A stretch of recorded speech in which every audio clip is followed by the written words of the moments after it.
오늘 본문 17장은 다메섹과 다메섹, 곧 아람에 관한 심판 예언이고요. 그 일부는 북이스라엘에 관한 말씀입니다.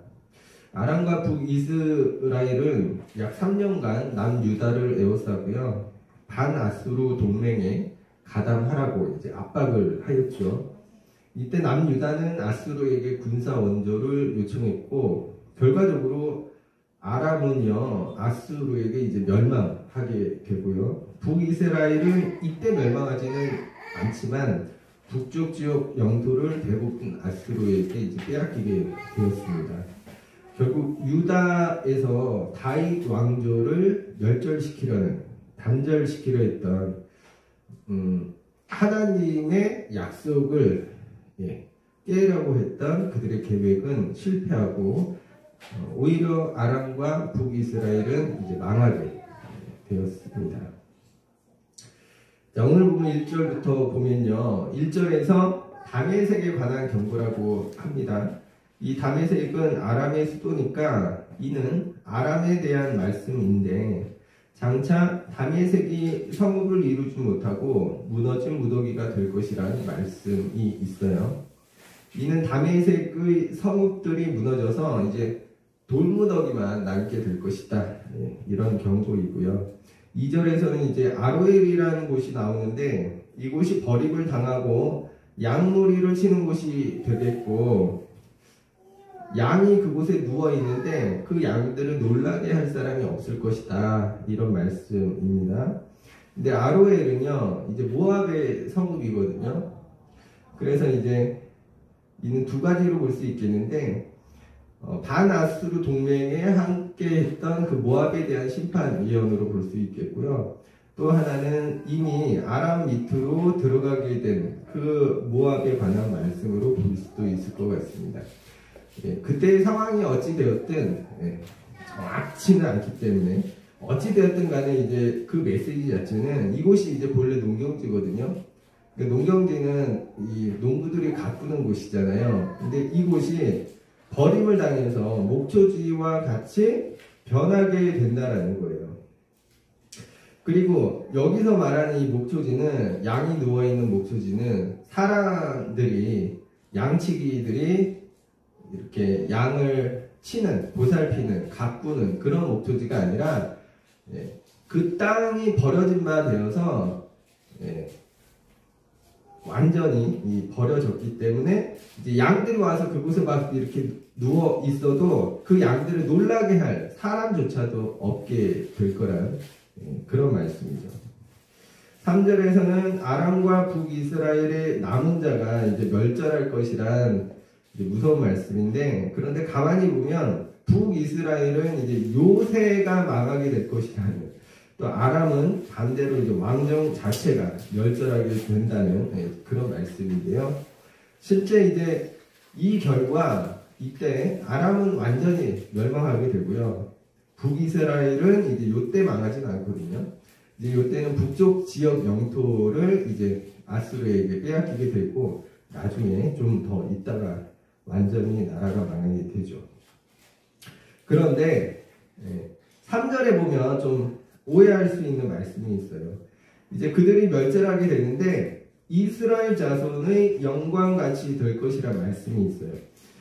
지금 망하게 되었는데 이스라엘 자손의 영광같이 될 거다. 그러니까 여기 좀 앞뒤가 좀 안 맞는 것 같죠. 그래서 이 부분을 새 번역과 공동 번역으로 보면 이해가 쉬운데요. 새 번역에서는 이렇게 번역합니다. 이스라엘 자손에게서 영광이 사라지듯이. 그리고 공동 번역에서는 이스라엘 자손의 영화가 사라지듯이. 그러니까 이스라엘의 영광과 같이 된다는 말씀은 지금 북이스라엘의 영광이 사라지게 되는 그런 모습과 같이 될 거라는 것이죠. 그래서 그날에 야곱의 영광이 어떻게 돼요? 이제 쇠하게 된다는 거죠. 북이스라엘이 쇠하게 되고, 그들이 살찐 몸이라면 그 살찐 몸이 이제 야위게 될 것이다, 마르게 될 것이다, 이렇게 말씀하고 있고요. 5절 말씀도 좀 어려운데, 마치 추수하는 자가 곡식을 거두어 가지고 그의 손으로 이삭을 벤 것 같고 르바임 골짜기에서 이삭을 주운 것 같으리라. 예, 이삭을 벤 것 같고 또 골짜기에서 이삭을 주운 것과 같다. 이게 무슨 말씀일까? 그래서 이것도 새 번역으로 한번 보면 이해가 잘 되는데요. 제가 읽겠습니다. 새 번역으로 5절. 그들은 곡식을 거두고 난 텅 빈 들처럼 될 것이다. 곡식을 거두는 자가 곡식을 다 거두어버린 그 들판, 사람들이 이삭마저 다 줍고 내버린 그 들판, 이삭을 다 줍고 난 르바임 들판처럼 될 것이다. 네. 그러니까 우리가 저기 이제 지금 추수했나요? 아직 안 했나요? 예, 잘 이제 여기 농촌이 아니다 보니까 예, 이렇게 추수한 뒤에 우리도 이제 저기 추수를 하고 나면 이렇게 벼를 다 베고 나면 논이 어떻게 돼요? 이렇게 그냥 황하니 그렇게 되죠.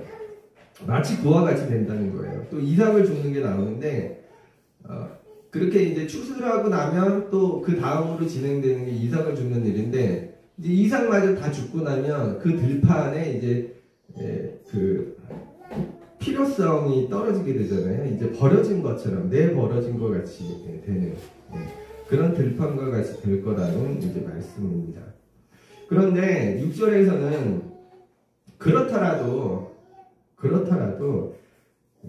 그게 지금 최악의 상황이라고 보이더라도 그게 끝이 아니다. 이런 말씀을 하는데요. 6절 말씀 제가 읽겠습니다. 그러나 그 안에 죽을 것이 나무리니 그런데도 있다라는 거예요. 감람나무를 흔들 때 가장 높은 가지 꼭대기에 과일 두세 개가 남은 것 같겠고 무성한 나무의 가장 먼 가지에 4-5개가 남은 것 같으리라. 이는 북이스라엘에게는 희망이 되는 말씀일 거예요. 다 떨어진 것 같은데 그렇지 않다는 거예요. 무성한 나무의 먼 가지 끝에 달린 몇 개 남은 열매가 남았다는 겁니다. 그리고 그날에는 사람이 자기를 지으신 이를 바라보게 된다고 해요. 거룩하시니 곧 하나님을 바라보게 될 거라는 말씀인데 우상 숭배의 삶이 사람들을 파탄으로 이끌고요. 그렇게 우상 숭배의 삶이 끝장날 때 그때 어떻게 된다는 거예요?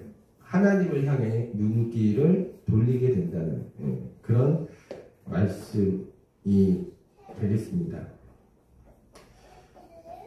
그러니 8절에서 그들은 이제 자기 손으로 만든 제단이나 자기 손가락으로 지은 아세라나 태양상을 보지 아니할 것이라고 해요. 여기서 본다, 바라본다 라는 것은 예배한다, 기도한다 이런 의미가 있는 것이고요. 그러니까 그들이 자기 손으로 만든 제단과 우상에게 예배하고 기도했다는 것인데 이제는 그렇지 않게 된다라는 거죠. 그런데 여기서 이제 알 수 있는 게 있는데 자기 손으로 만들었다는 거예요. 자기 손가락으로 지었다라는 거예요. 무엇을? 그들이 섬기는 우상. 그래서 우상이라는 것은 사람의 손으로 사람의 손가락으로 창조된 거예요. 그들이 창조한 신인 겁니다. 사람에 의해 창조된 그들은 그래서 힘이 없고요. 사람을 구원할 수도 없는 거예요.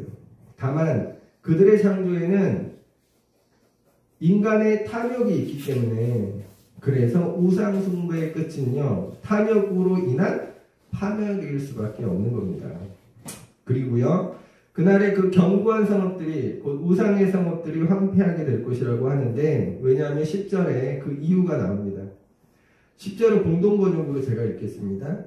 너를 도우시는 하나님을 잊어버리고 내가 피신할 바위를 기억하지 않았으니 어찌 그렇게 되지 않으랴.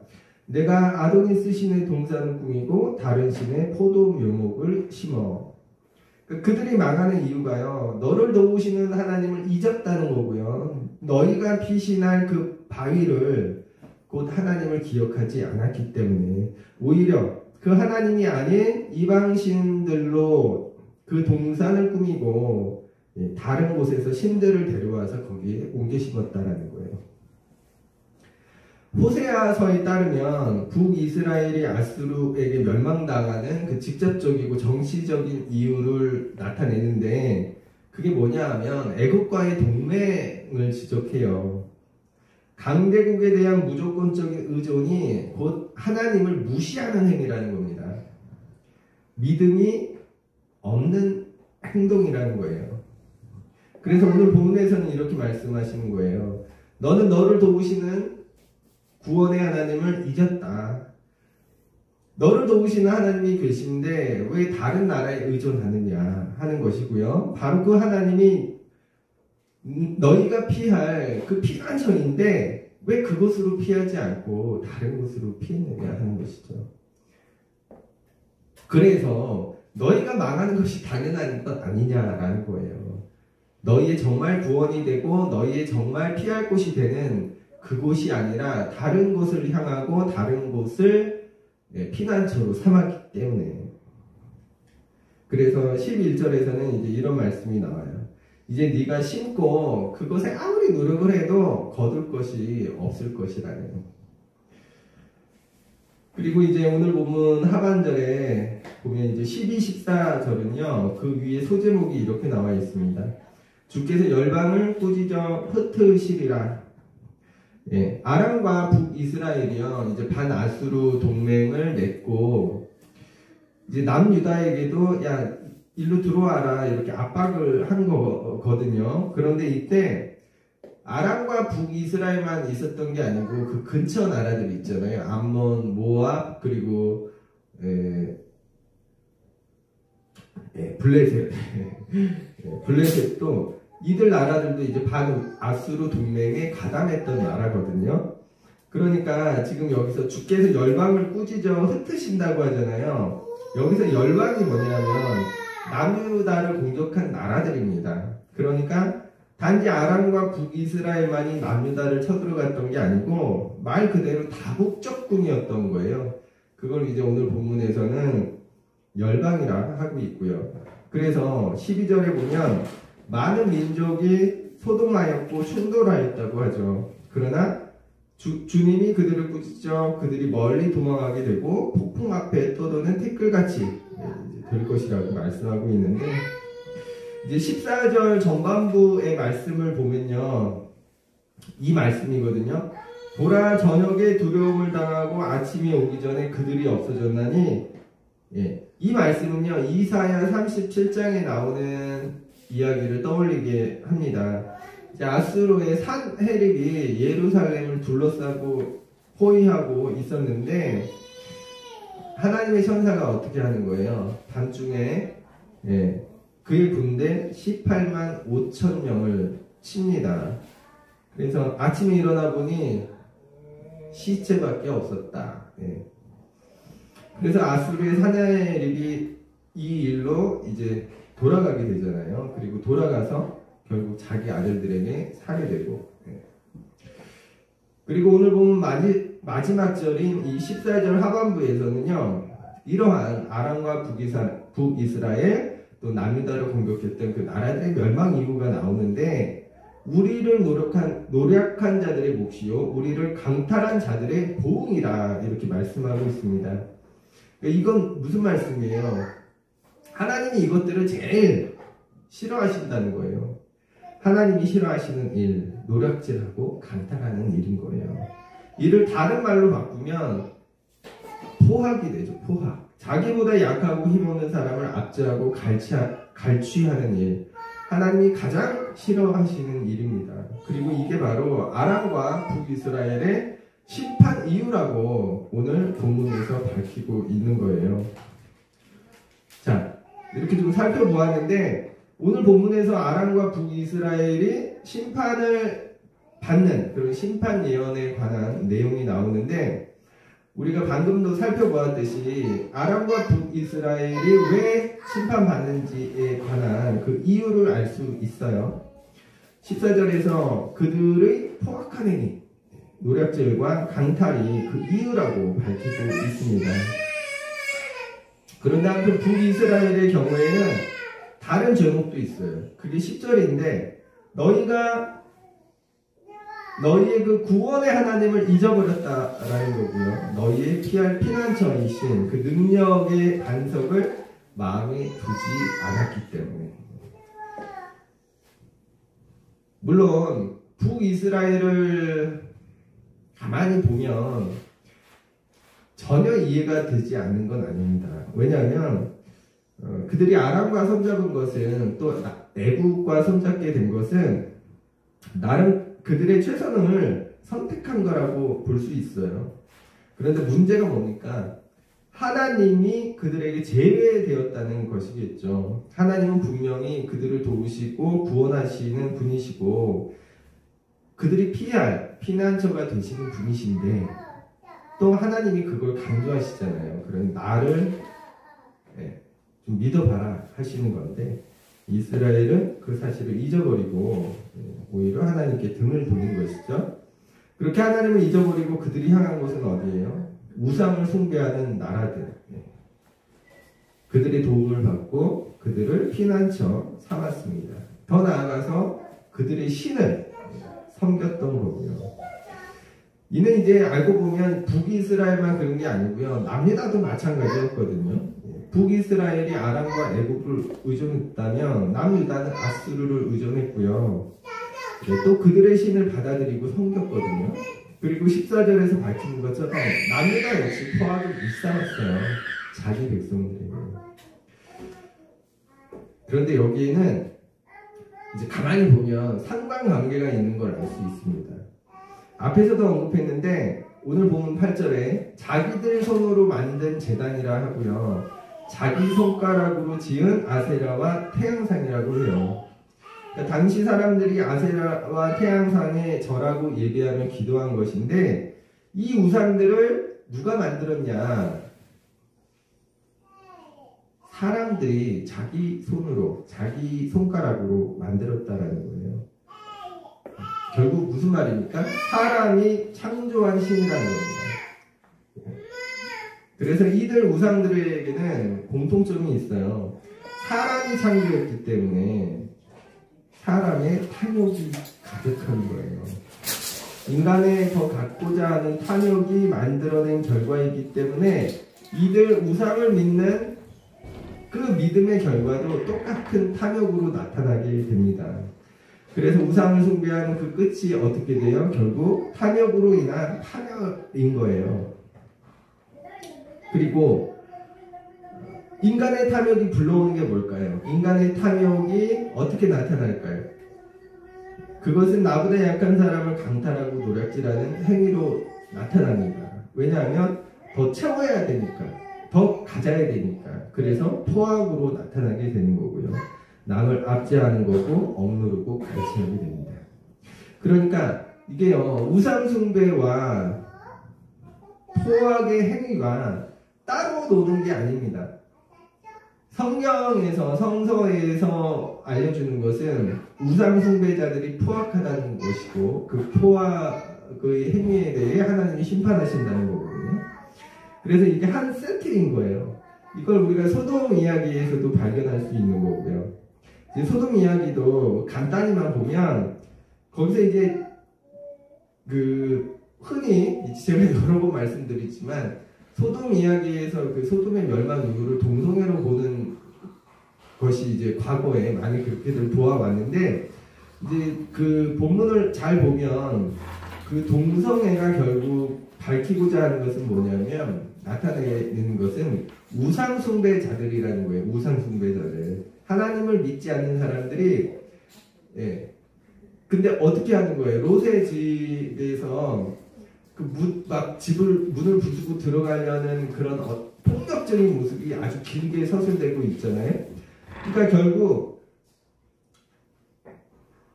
소돔 멸망의 이유를 그들의 폭력에 두고 있어요. 그래서 창세기 19장 13절에서 천사들이 이렇게 얘기하는 거예요. 여기에 있는 그들의 포악 때문에 멸망시킨다는, 심판한다는 그런 말씀이 기록되어 있듯이, 그래서 결국 이 소돔 이야기에서 밝히는 것은 뭐냐면 우상을 섬기는 사람들의 폭력성과 그 폭력성, 그 포악을 하나님이 심판하신다는 그런 거거든요. 근데 이는 과거나 오늘날이나 다를 바가 없어요. 오늘날에도 하나님이 소돔처럼 세상을 심판하신다면 그 이유는 우상을 숭배하는 이유, 인간의 탐욕, 그로 인한 포악이 아닐까. 그런데 오늘날 우리가 사는 이 세상이 얼마나 탐욕이 과하고 또 넘쳐나는지 모르겠습니다. 인간의 욕심이 나쁜 건 아니지만 그 욕심이 너무 과하게 되면 탐욕이 되고요. 그 탐욕은 포악을 불러오는 겁니다. 우리가 우리 스스로를 돌아볼 때 우리는 좀이 아니라 많이 탐욕스럽지 않나요? 그리고 분명 우리가 탐욕스럽다면요, 우리가 사는 이 세상이 포악하다는 증거가 되는 거고요. 이 세상이 포악하다면 포악할수록 가난하고 힘없는 사람들이 더 살기 어렵다는 것이고요. 고통의 시련 소리가 넘쳐나는 것이고요. 그리고 분명한 것은 하나님이 그들 우상을 숭배하는 탐욕스러운 자들을, 그리고 그들의 탐욕으로 버리는 그 포악한 행위를 보시고 심판하신다는 거예요. 그래서 오늘 우리의 모습을, 우리가 사는 우리 세상을 좀 똑바로 보면 좋겠습니다. 우리가 사는 이 세상이 좀 포악하지는 않은지, 가진 자들, 힘 있는 자들이 갈취하고 노략질하는 세상은 아닌지, 또한 우리는 탐욕스럽지 않은지. 끝으로 이 말씀만 드리고 오늘 설교를 마치려고 해요. 자, 우리가 끊임없이 욕심을 부리고 나보다 약한 누군가의 것을 빼앗고 노략질하는 이유는요, 탐욕 때문이기도 하지만 한편으로 두렵기 때문이기도 할 거예요. 북이스라엘이나 남유다도 그렇거든요. 그들이 하나님이 아니라 강대국을 의존했던 것도 사실 두려웠기 때문이거든요.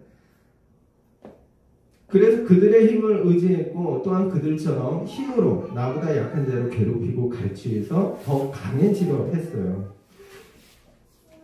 그런데 오늘 본문 10절에서는요, 우리의 구원은, 우리의 도움은 하나님으로부터 온다고 말씀하고 있고요. 그분만이 우리가 피할 진짜 피난처라고 말씀합니다. 우리가 세상을 의지하기 전에 하나님을 먼저 의지한다면 우리가 탐욕으로 벗어날 수 있지 않을까 싶어요. 우리가 세상이 아닌 하나님을 우리의 피할 피난처로 삼으면 우리가 포악하지 않을 수 있지 않을까 싶습니다. 왜냐하면 그분의 구원은 완전하고 그분은 완전한 우리의 피할 피난처가 되시기 때문에, 그래서 우리가 그 하나님 안에 있게 되면, 그분의 구원 안에 있고 그분의 하나님이라는 피난처 안에 있게 되면 우리는 더는 두렵고 떨 필요가 없어지기 때문에, 그래서 우리가 나보다 약한 다른 이의 것을 빼앗아서 나를 더 강화시킬 필요가 없지 않을까. 이건 그냥 제 생각이지만 맞지 않을까 싶습니다. 그러나 분명한 것은 이것이겠죠. 오늘 10절에서 말씀하시듯이 하나님이 우리의 구원이 되시고 우리의 도움이 되시고 우리가 피할 완전한 피난처가 되신다는 그 사실일 겁니다. 또한 우리가 그 말씀을 믿기에 이 시간에 여기 있는 걸 거고요. 그러니 우리가요, 그분을 더 의지하고 그분을 믿는 마음을 더 굳세게 하면 좋겠습니다. 하나님은 우리가 피할 완전한 피난처가 되시고요,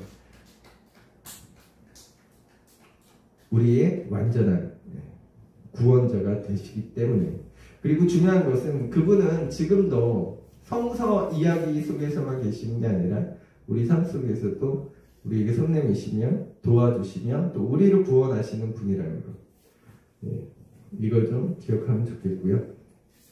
기도하겠습니다.